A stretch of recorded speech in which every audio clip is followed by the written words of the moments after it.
Bonjour, on poursuit les vidéos, c'est même le dernier, avec 7.5 qui est résoudre un système d'équations linéaires par élimination. Et au lieu de remplacer x ou y, on va éliminer x ou y. Donc, si je commence avec l'exemple 1 qui est à la page 430, première équation, vous avez 3x moins 4y égale à 7. Et le deuxième, vous avez 5x moins 6y égale à 8. Donc, quand je parle d'élimination, je parle de je veux me débarrasser de soit le x ou le y.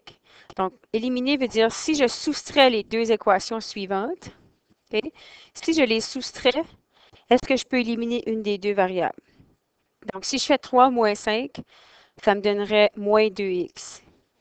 Si je fais moins 4, là, le moins avec le moins ici, ça devient un plus. Ça fait plus 2y. Et 7 moins 8, ça donne moins 1. Non, moins 8.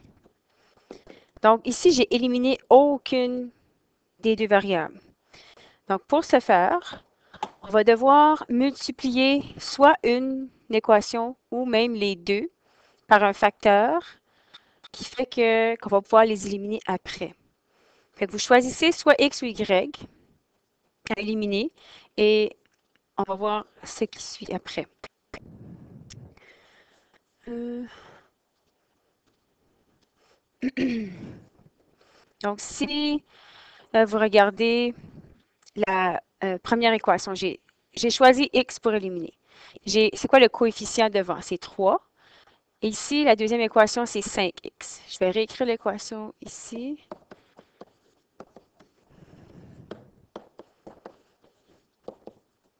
OK.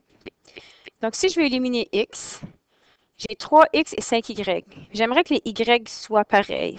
Si on a le même chiffre devant, puis que je les soustrais, ça devrait me donner 0. Donc, pour ce faire, vous allez multiplier euh, chaque équation par un facteur. Pour déterminer ceci, voyez-vous, c'est 3 pour la première et 5 pour la deuxième. Fait que si je fais le contraire et je multiplie la première par 5 et je multiplie l'autre par 3, ça me donne quoi? Donc, je vais faire 5 fois 3x, qui fait 15x, 5 fois moins 4, qui fait moins 20y, et 5 fois 7, qui donne 35. Si pour la deuxième, je fais 3 fois 5, ça me donne 15x. Et ensuite 3 fois 6, moins 18y. Et 3 fois 8, 24. OK? Regardez, maintenant j'ai 15 et 15. Donc, si je décide de soustraire ces deux équations-là, je devrais être capable d'éliminer x. Puis aussi, c'est important de placer vos parenthèses pour la deuxième équation parce qu'on soustrait. Ça veut dire que je vais faire 15 moins 15, qui fait 0. OK? Moins 20. Si je fais moins, qui est déjà négatif là, ça va devenir moins moins devient un plus ici. Donc, moins 20y plus 18, ça va me donner moins 2y. 35 moins 24, qui donne 35 moins 24, qui donne 11.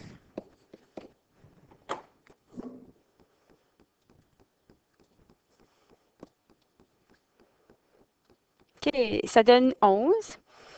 Ce qui veut dire que j'ai moins 2y égale à 11. Alors, pour isoler y maintenant, je vais seulement diviser par moins 2, ce qui me donne y égale à moins 5,5. OK. Donc, voyez-vous que ce qui est arrivé, les x se sont éliminés quand j'ai soustrait. Ça m'a permis de trouver y. Ensuite, tout ce que j'ai à faire, c'est de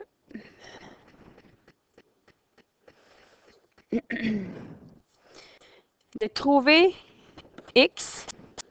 Donc, j'ai y. Je vais effacer ceci.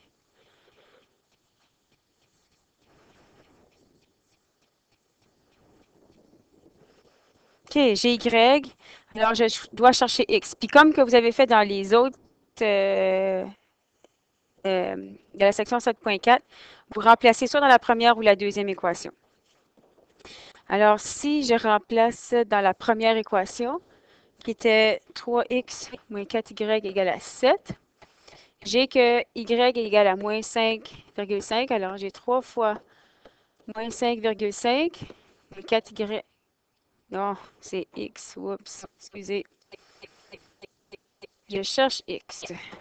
Donc, 3x moins 4 fois moins 5,5 égale à 7. Ce qui me donne 3x plus 22 égale à 7. Alors, je veux garder 3x d'un côté. 22, je l'envoie de l'autre côté. Il devient moins 22. Donc, 3x égale à 7 moins 22. Ce qui me donne moins 15. Alors, ensuite, je divise par 3. X égale à moins 5. Donc, la solution, c'est moins 5 et moins 5,5. Donc, ça, c'est X, ça, c'est Y.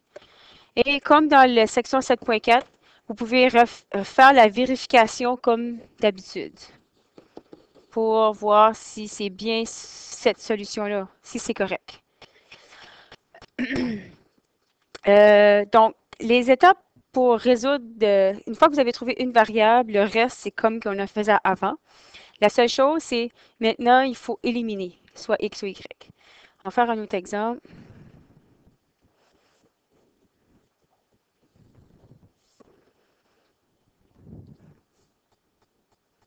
OK, l'exemple 2, page 432. Vous avez l'équation 1, 2 tiers x moins 1 demi y égale à 4 et 2, 1 demi x plus 1 quart y égale à 5 sur 2. Comme dans la section 7.4, vous voulez vous débarrasser de vos fractions. Alors, vous allez multiplier par le dénominateur commun. Fait qu'en haut ici, le dénominateur commun de 3 et de 2, ça serait 6. Alors, je vais multiplier chaque terme par 6. 6 ici et 6. OK.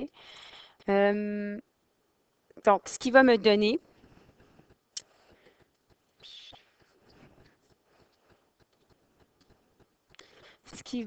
donc la première équation devient quoi? Je vais avoir 6 fois 2 qui donne 12x sur 3, moins 6 fois 1 qui donne 6y sur 2, égale à 6 fois 4, 24. Je simplifie. 12 divisé 3 et 3 divisé 3, donc ça fait 4x. Moins ici divisé 2, ça donne 3y, égale à 24. Donc ça, c'est ma nouvelle équation. Pour la deuxième équation, j'ai 2, 4 et 2. Le dénominateur commun, c'est 4. Alors, je vais multiplier chaque terme par 4. Ici. Donc, j'obtiens j'ai 4 fois 1x qui donne 4x sur 2. Ensuite, j'ai 4 fois 1y qui donne 4y sur 4. C'est égal à 4 fois 5 qui donne 20 sur 2. Et je simplifie après. Je divise par 2 ici. Je divise par 2, ça veut dire 2x. Plus, je divise par 4, divise par 4. Ça donne 1y. Le 1 n'a pas besoin d'être là. Divise par 2, divise par 2. Ça me donne 10. Donc, voici mes deux équations pour tout de suite. Je vais les réécrire à côté ici. Alors, j'ai ma première qui est 4x moins 3y égale à 24. Et la deuxième, 2x plus y est égal à 10. 10, ouais. 10. Bon. Maintenant, après ça, je me pose la question, j'aimerais éliminer une des deux variables. Si vous regardez le x, j'ai 4 et 2. Donc, si je soustrais tout de suite, je ne peux pas éliminer ces deux variables. Même chose pour y, j'ai 3 et 1. Alors, je ne peux pas les éliminer, mais je vais multiplier, dépendamment si j'élimine x ou y, je dois multiplier une des deux équations ou les deux équations par un facteur. Je vais choisir pour cette fois-ci y pour éliminer. Regardez, vous avez le facteur 3 devant le y pour la première équation. Et ici, pour la deuxième, j'ai 1. Alors, j'ai simplement besoin de multiplier la deuxième équation par 3 pour pouvoir ensuite l'éliminer. Donc, je vais réécrire la première tout de suite, là. 4x moins 3y égale à 24, parce qu'elle, je n'ai pas besoin de la multiplier du tout.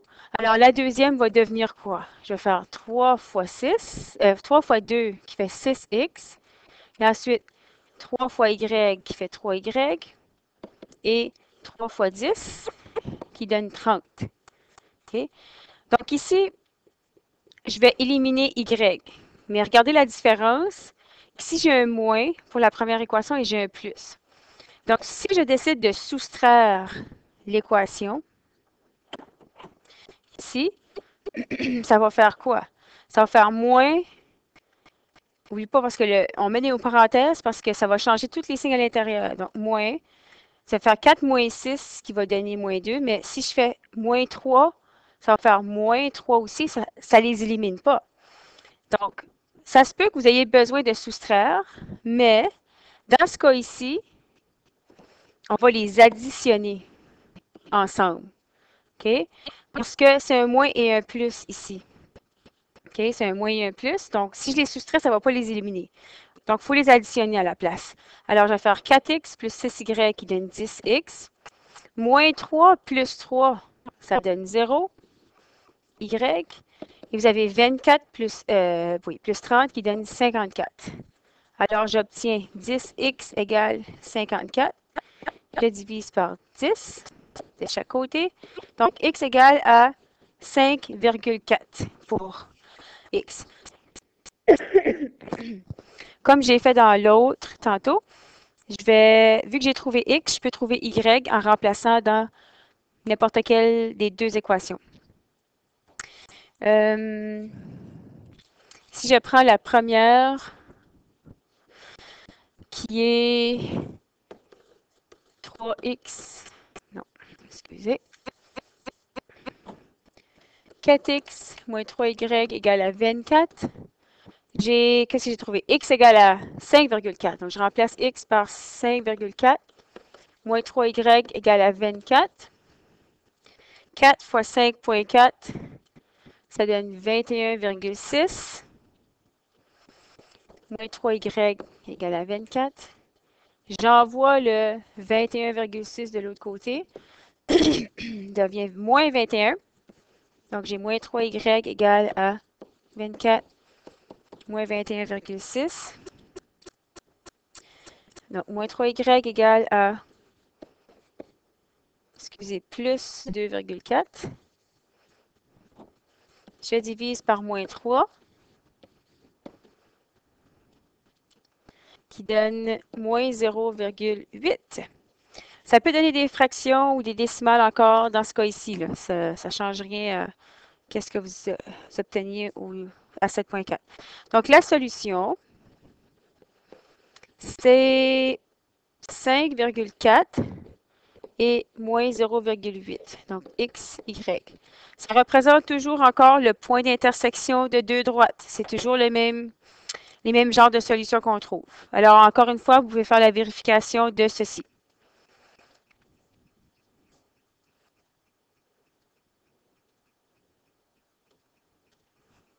Exemple 3. Voyons. Qu'est-ce qui ne fonctionne pas? Bon, OK. Donc, j'ai page 434. Vous avez un problème écrit que vous adorez tant.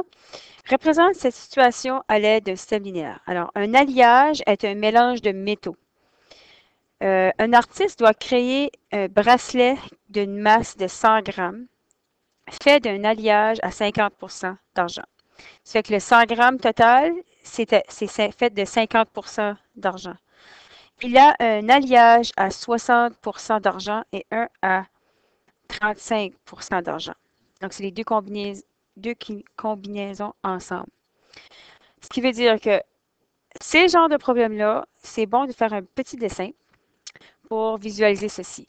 Donc, premièrement, il faut choisir deux variables. Donc, moi, j'ai pris x, y comme d'habitude.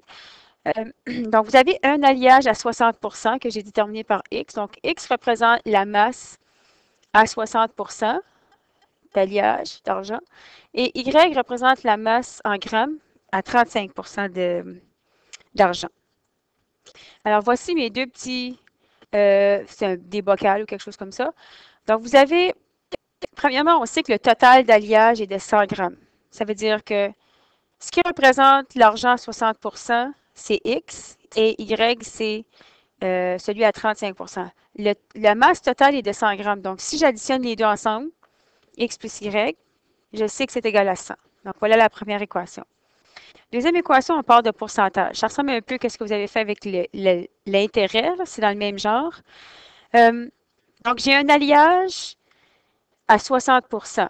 Ce qui veut dire qu'il faut que je prenne 60% du montant de grammes pour cet alliage-là, pour X. Donc, je vais écrire 0,6X, parce qu'on ne prend pas le pourcent, on ne prend pas 60, on va prendre toujours la décimale, plus, tandis que Y, c'est un alliage à 35%. Donc, je vais prendre 35% de ceci, et que je veux que le total soit 50% de 100 grammes. Donc, je vais devoir faire 0,5 fois 100 grammes. Parce que c'est 50% de 100 grammes. Si dans le problème, on dit qu'un article doit créer un bracelet, un artiste doit créer un bracelet d'une masse de 100 grammes qui est fait d'un alliage à 50%. Donc, on doit prendre 50% de 100 grammes. Donc, vous avez vos deux équations. Il nous reste maintenant à éliminer une des deux variables. Vous pouvez soit faire x ou y, parce qu'ici, voyez-vous, la première, c'est seulement x, y, il n'y a aucun chiffre devant. Ce qui veut dire que j'ai seulement besoin de multiplier la première. Et si si je veux éliminer x en premier, je vais multiplier par le coefficient qui est devant le x. Donc, j'ai 0,6x ici pour la deuxième, ce qui veut dire que je vais multiplier la première équation par 0,6 partout. On va voir ce que ça va nous donner. Donc, j'ai la première équation. Je vais la réécrire ici. X plus Y égale à 100. Je vais multiplier ça par 0,6. Ce qui va me donner, c'est que je multiplie chaque terme par 0,6.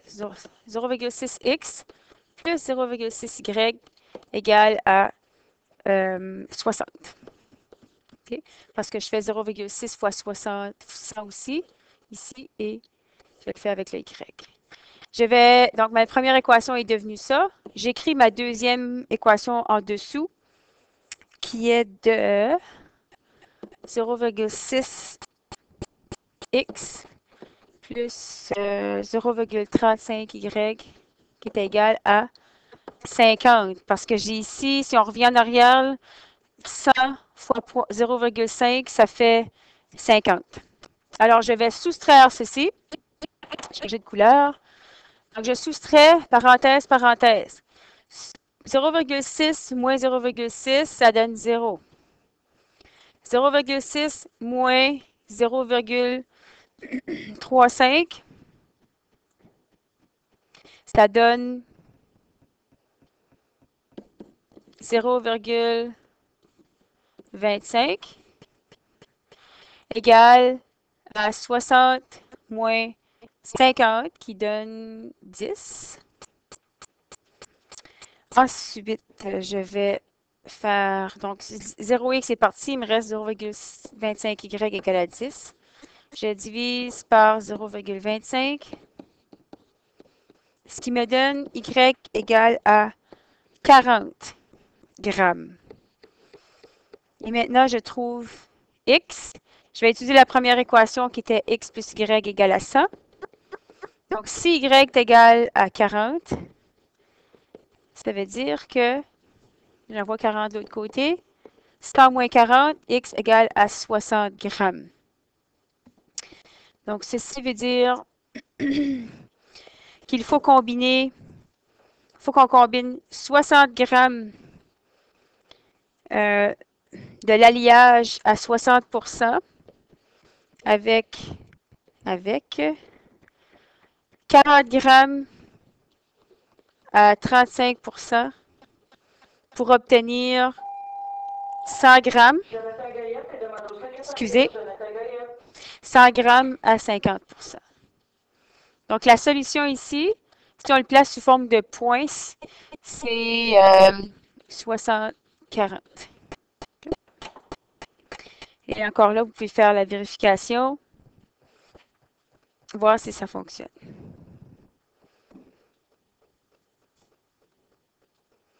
OK. Dernière chose, c'est une partie de 7.6, ça prendra pas longtemps. C'est juste vous montrer quelles sortes de solutions qu'on peut avoir quand on a un système d'équations. Il y a 3 solutions possibles. Tu peux soit avoir une solution, aucune solution, ou bien un nombre infini de solutions. Pour savoir c'est quoi la différence, pour faire la différence, il faut examiner les équations sous la forme y égale à mx plus b. OK? Donc, il faut voir c'est quoi la pente. Ça va nous dire combien de solutions qu'il y a. Si vous comparez la première ici, okay, le premier système, vous avez la première équation qui est y égale à moins 2 sur 3x moins 5 sur 3. Vous avez la deuxième qui est y égale à moins 2x plus 1. La pente n'est pas égale. OK? Ce qui veut dire que les deux droites vont se couper. Donc, si les deux droites ne sont pas égales ou que c'est l'inverse ou peu importe, ça veut dire qu'ils se coupent. Donc, ça veut dire qu'il va seulement avoir une solution. Il va seulement avoir un point ici d'intersection. Ça, c'est une option. L'autre, c'est regarder les deux équations. Vous avez la première qui est moins 3x moins 1 et l'autre qui est moins 3x moins 6. Les pentes sont tous les deux égales à moins 3, ce qui veut dire que les droites sont parallèles. Est-ce que c'est possible qu'ils se touchent, qu'ils se croisent? Non. Donc, dans ce cas-ci, il n'y a pas de solution. Donc, si vous avez deux équations qui ont la même pente, ça veut dire qu'il n'y aura pas de solution. Pas de point d'intersection dans ce cas-là. Vous avez l'option aussi d'avoir un nombre infini de solutions. Ça veut dire quoi? Regardez les deux droites. Sont exactement les mêmes, les deux, ce qui veut dire qu'il y en a une qui passe par-dessus l'autre. Ça veut dire qu'il y a une infinité de solutions.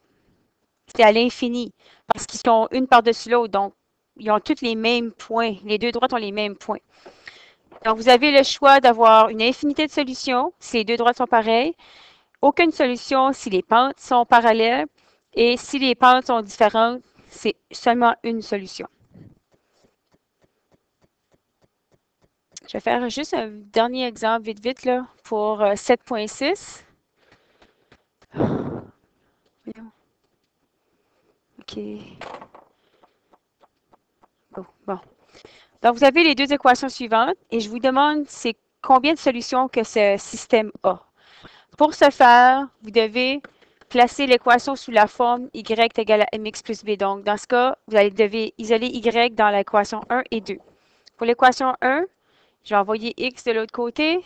Il devient moins x, donc j'ai y égale à moins x moins 2.